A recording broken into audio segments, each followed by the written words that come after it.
friends, myself Dr. Ashish Panchal, your biology need guru from Trisha Institute of Biology. बच्चों आज जो हम topic discuss करने वाले हैं वो है रेस्पिरेटरी बैलेंस शीट। एग्जैक्टली बेटा ये चैप्टर में हमने आगे पढ़ा ग्लाइकोलिसिस, फिर ग्लाइकोलिसिस के बाद हमने देखा बेटा कि glucose break down into 2 molecules of pyruvic acid, और वो जो पायरुविक एसिड था वो एरोबिक और एनारोबिक रेस्पिरेशन में जाता है। When it is undergoing the anaerobic respiration, तो हमने देखा था सिर्फ 2 एटीपी मिलते थे, लेस देन 7% एनर्जी मिलता था। पर अगर वो एरोबिक रेस्पिरेशन में जा रहा है बेटा तो उसमें क्रेब्स साइकिल हो रहा है, ईटीएस हो रहा है। तो क्रेब्स साइकिल में भी बेटा हमने पढ़ा 2 एटीपी मिलते थे और NADH2 FADH2 मिलते थे। फिर हमने ईटीएस में पढ़ा बेटा NADH2, हर एक NADH2 में से 3 एटीपी और हर एक FADH2 में से 2 एटीपी मिलते हैं। तो कुल मिला के जब हम इक्वेशन लिखते हैं तो उसमें 38 एटीपी होते हैं बेटा। पर 38 एटीपी कहां से मिलेंगे तो वो हम देखते हैं और क्यों मिलेंगे। अगर हम साइकिल को जिस तरीके से हम देखते हैं बेटा, ग्लाइकोलिसिस, क्रेब्स साइकिल, ईटीएस, ये सब लाइन में होता है। इसमें बहुत सारे इंटरमीडिएट कंपाउंड बनते हैं, तो वो सारे के सारे कंपाउंड पाथवे के अंदर ही रहते हैं कि बाहर निकल जाते हैं। यानी यहां पर हमें थोड़े बहुत अजम्पशन के बेसिस पे 38 एटीपी मिलेंगे, नॉट फॉर ऑल टाइम। हम अगर ऐसा सोच ले तब हमें एटीपी मिलेंगे। तो आज वही डिस्कस करेंगे यहां पर कि it is possible to make the calculation of the net gain of ATP for every glucose molecules. हर एक glucose molecules get oxidise, but in reality this can remain only a theoretical exercise. यानी बेटा जब हम equation लिखते हैं ना, glucose oxidise and it form the CO2 plus water plus energy, और एनर्जी में हम क्या लिखते हैं 38 एटीपी। तो ये जो 38 एटीपी है बेटा वो सिर्फ और सिर्फ थियोरेटिकल पॉसिबल है, प्रैक्टिकली 38 मिलना पॉसिबल नहीं है। क्यों नहीं है वो भी हम देखेंगे। This calculation can be made only certain assumption. यानी बेटा 38 एटीपी कैसे मिलते हैं, तो देखो आप पूरा ये ग्लाइकोलिसिस, फिर ये लिंक रिएक्शन और ये क्रेब्स साइकिल है। तो ग्लाइकोलिसिस में हम देखते हैं कि 1 एटीपी और 1 एटीपी, जब ग्लूकोज में से ग्लूकोज 6 फॉस्फेट और फ्रुक्टोज 1,6 बाइफॉस्फेट बनता है बेटा, जब 2 एटीपी यूज होते हैं। फिर जब PGL में से 2 पायरुविक एसिड बनते हैं उस टाइम पे बेटा हमें 4 एटीपी मिलते हैं और 2 NADH2 मिलते हैं। फिर आगे चलते हैं, पायरुविक एसिड में से जब एसिटाइल कोएंजाइम में होता है तो हमें 2 NADH2 मिलते हैं। फिर आगे चलते हैं, जब पूरा क्रेब्स साइकिल होगा तो उसमें से 6 NADH2, क्योंकि क्रेब्स साइकिल 2 बार होगा, 2 पायरुविक एसिड है तो 2 FADH2, 2 एटीपी मिलते हैं। तो अब जहां जहां NADH2 है उसको हम 3 एटीपी के साथ कैलकुलेट कर लें। तो यहां 2 NADH2 है तो 6 एटीपी, यहां 2 NADH2 है तो 6 एटीपी, यहां 6 NADH2 है तो 18 एटीपी, और जहां FADH2 है वो भी हमने पढ़ा बेटा 4 एटीपी। एक FAD में से 2 तो 2 में से 4 और 2 एटीपी। तो कुल मिला के आप देखो बेटा 6 और 4 10, 10 और 4 10 और 6 16, 16 और 18, 16 plus 16 32 plus 2 34, 34 plus 4 38 plus 2 40, total हमें 40 एटीपी मिलेंगी। पर 2 एटीपी यूज हो रहे हैं तो -2 कर ले तो वो हमें मिल जाएंगे बेटा 38 एटीपी के। पर 38 एटीपी तभी मिलेंगे जब ये पूरा साइकिल ऐसे अगर परफॉर्म कर रहा है। अब एक क्वेश्चन और होगा कि जो NADH2 ग्लाइकोलिसिस में मिल रहा है वो NADH2 साइटोप्लाज्मा में है, ग्लाइकोलिसिस साइटोप्लाज्मा में होता है। तो ये NADH2 को क्रेब्स साइकिल में और ETS में जाना भी जरूरी है। तो ये NADH2 साइटोप्लाज्मा में से मैट्रिक्स ऑफ माइटोकॉन्ड्रिया में जाएगा। तो यहां पर बेटा आपको मैं एक और चीज यहां पर लिख के बता रहा हूं कि जो NADH2 जो NADH2 बेटा ग्लाइकोलिसिस वाला जो NADH2 है, 2 NADH2 होते हैं बेटा, उसको कहां जाना है, मैट्रिक्स ऑफ माइटोकॉन्ड्रिया में जाना है।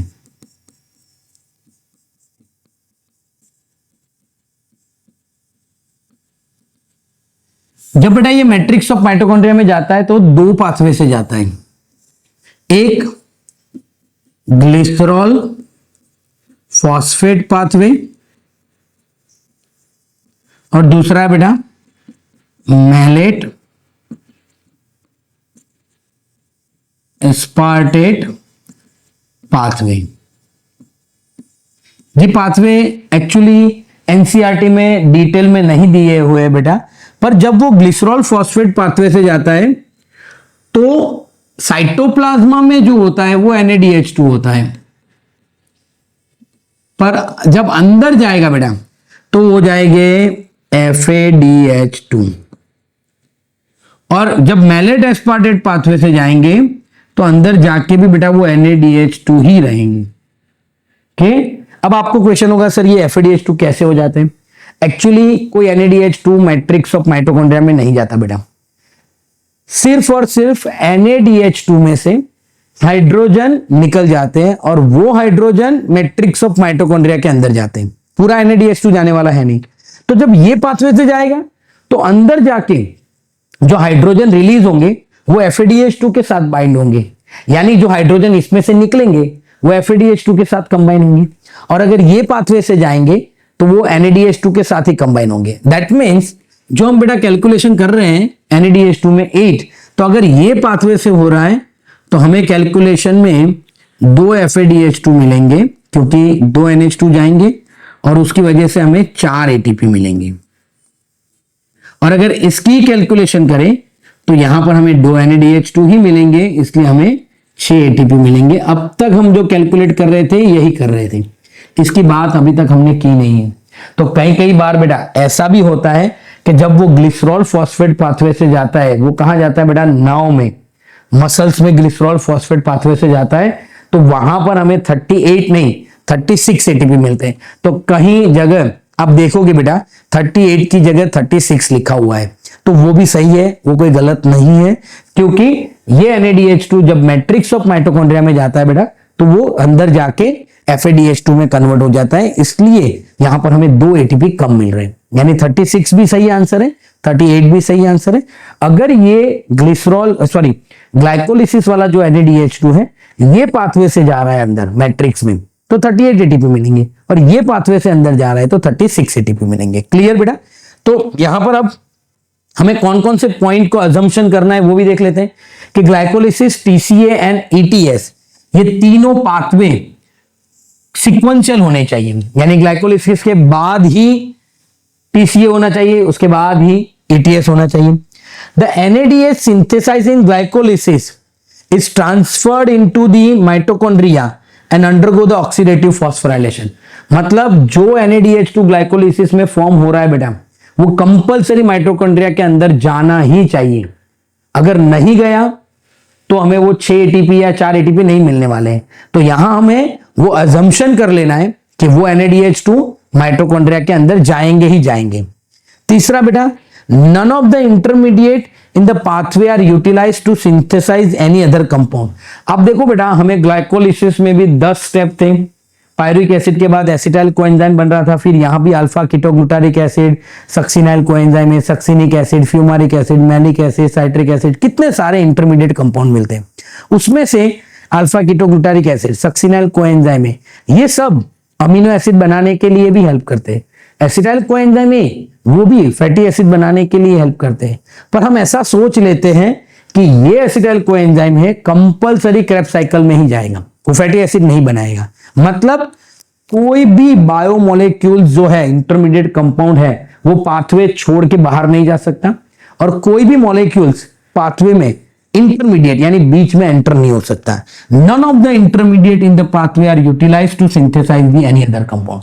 कोई दूसरा कंपाउंड नहीं बन रहा है, यानी यहां से बाहर निकल के कोई और काम नहीं कर रहा है, वो सिर्फ यही पाथवे में घूमते रहेंगे तो ही हमें 38 ATP मिलेंगे, ऐसा ये स्टेटमेंट है।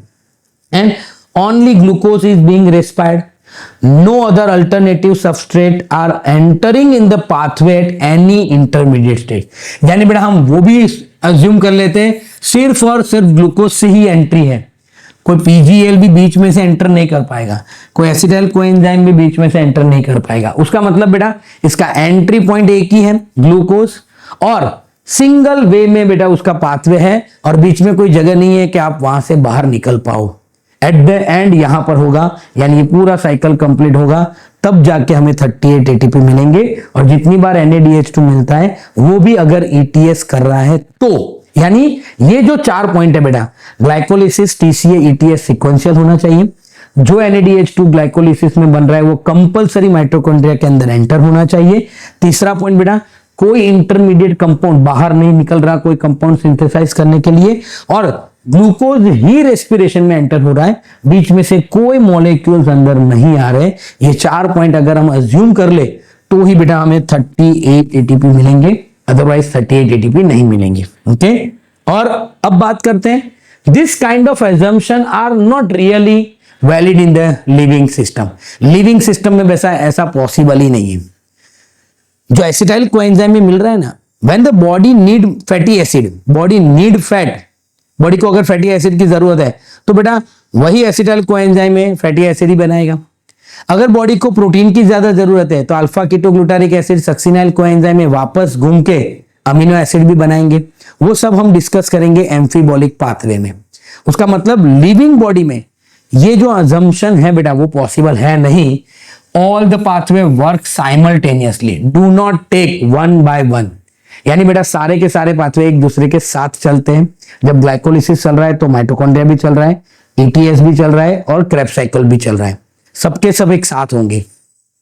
Substrate enter the pathway and are withdrawn from it when it is necessary. Enter भी होते हैं बेटा, जहां से ग्लूकोज आया एंटर भी होंगे, और अगर इसकी जरूरत है एसिड बनाने के लिए तो वो फैटी एसिड बनाने के लिए चले भी जाएंगे। यहां से अल्फा कीटोग्लूटारिक एसिड की जरूरत है बेटा एमिनो एसिड बनाने के लिए तो वो वहां जाएंगे। यानी सबस्ट्रेट, हर एक इंटरमीडिएट सबस्ट्रेट है बेटा, उसकी जहां जरूरत है वो वहां मूव हो जाएंगे। ATP is utilized as and when needed, enzymatic rate are control by multiple main. और जैसे जैसे बेटा एटीपी बनते जाएंगे वैसे वो यूटिलाइज भी होते जाएंगे।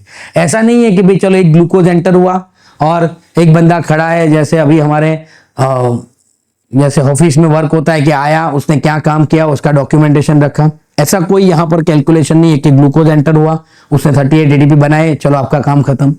जो ATP बन रहे हैं वो साथ में यूटिलाइज भी होंगे, तो कैलकुलेशन करना थोड़ा बहुत डिफिकल्ट होगा। पर थियोरेटिकल पॉइंट ऑफ व्यू अगर हम देखें बेटा तो यहां पर हमें 38 ATP मिलेंगे। तो ये 3 पॉइंट है बेटा जो पॉसिबल नहीं है लिविंग सिस्टम में, और आगे के 4 पॉइंट थे जो अज्यूम करेंगे तो ही है बेटा हमें 38 ATP मिलेंगे।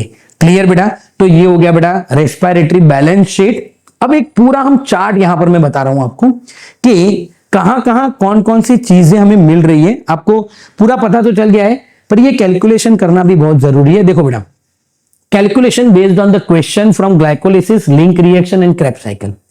लिंक रिएक्शन मतलब pyruvic acid to acetyl coenzyme है। तो देखो सबस्ट्रेट बेस्ड एटीपी, यानी जो एडीपी में से एटीपी बन रहे हैं, ग्लाइकोलिसिस में यूज्ड कितने हो रहे हैं? 2। यहां कहीं पर भी हमने देखा नहीं बेटा एटीपी यूज होते हुए।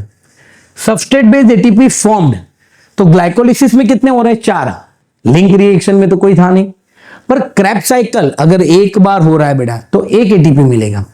पर अगर वही क्रेब्स साइकिल अगर ग्लूकोज के ऑक्सीडेशन के टाइम पे होता है, ये पॉइंट बहुत इंपॉर्टेंट है बेटा, ग्लूकोज के ऑक्सीडेशन के टाइम पे होता है तो आपको क्या याद रखना है कि अगर एक ग्लूकोज है तो 2 बार पायरुविक एसिड बनेंगे, 2 एसिटाइल कोएंजाइम बनेंगे, तो 2 बार क्रेब्स साइकिल होगा, तो यहां पर डबल हो जाएंगे, मतलब 2। वैसे ही बेटा ईटीएस बेस्ड, तो ईटीएस बेस्ड हमने देखा ग्लाइकोलिसिस में 2 NADH2 थे, तो वो भी हमने पढ़ा बेटा।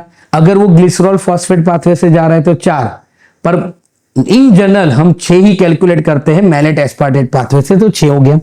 लिंक रिएक्शन में अगर 1 पायरुविक एसिड है तो 3, अगर 2 पायरुविक एसिड जा रहा है, अगर ग्लूकोज ब्रेकडाउन होगा तो 2 पायरुविक एसिड जाएंगे तो 6।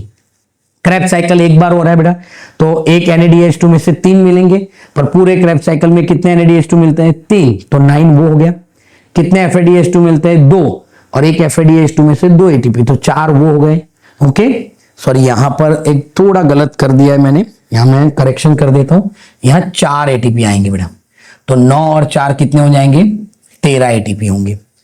सॉरी सही है, यहां सिर्फ हमें एक ही कैलकुलेशन में लेना है क्योंकि क्रेब्स साइकिल एक ही बार हो रहा है बेटा। तो 3 NADH2 है तो 9 ATP, और 1 FADH2 है तो 2 ATP, कुल मिला के बेटा 11 ATP। पर यहां पर उसका डबल हो जाएगा क्योंकि हम ग्लूकोज की बात कर रहे हैं, तो क्रेब्स साइकिल 2 बार होगा, यानी 22 ATP। फिर आगे देखते हैं बेटा number of NADH2 form. Glycolysis में 2, पायरुविक एसिड में अगर एक पायरुविक एसिड हो रहा है तो एक, दो हो रहा है तो दो। क्रेब्स साइकिल में 3 NADH2, यहां पर 6 हो जाएंगे क्योंकि ग्लूकोज है इसलिए डबल करना है। FADH2 की बात करें, ग्लाइकोलिसिस में कोई नहीं, लिंक रिएक्शन में कोई नहीं, क्रेब्स साइकिल में एक, पर अगर ग्लूकोज की बात करें तो 2 बार क्रेब्स साइकिल होगा यानी 2 FADH2। CO2 कितने रिमूव हो रहे हैं, ग्लाइकोलिसिस में एक भी नहीं। अगर एक पायरुविक एसिड एंटर हो रहा है ऑक्सीडेशन के लिए तो एक CO2, 2 पायरुविक एसिड हो रहा है तो 2 CO2। क्रेब्स साइकिल में 2 बार CO2 रिलीज होंगे और वही क्रेब्स साइकिल अगर ग्लूकोज के लिए है तो 2 बार होंगी यानी 4 CO2 होंगे बेटा। क्लियर? तो ये पूरा टेबल भी बेटा आपको लर्न करना बहुत जरूरी है। आपको अगर इसका स्क्रीनशॉट लेना है तो आप ले सकते हो। ओके, तो बेटा अगर आपको हमारे ये वीडियो पसंद आ रहे हैं तो प्लीज हमारे चैनल को लाइक कीजिए, सब्सक्राइब कीजिए और बेल आइकन को प्रेस करना मत भूलिए। और अगर ऐसे ही कैलकुलेशन बेस्ड MCQ आपको अगर चाहिए तो आप PDF लिख के हमारी कमेंट बॉक्स में लिख सकते हैं, तो हम आपको वो PDF भेज सकते हैं ताकि आप उसके MCQ की प्रैक्टिस कर सको। Thank you, have a good day.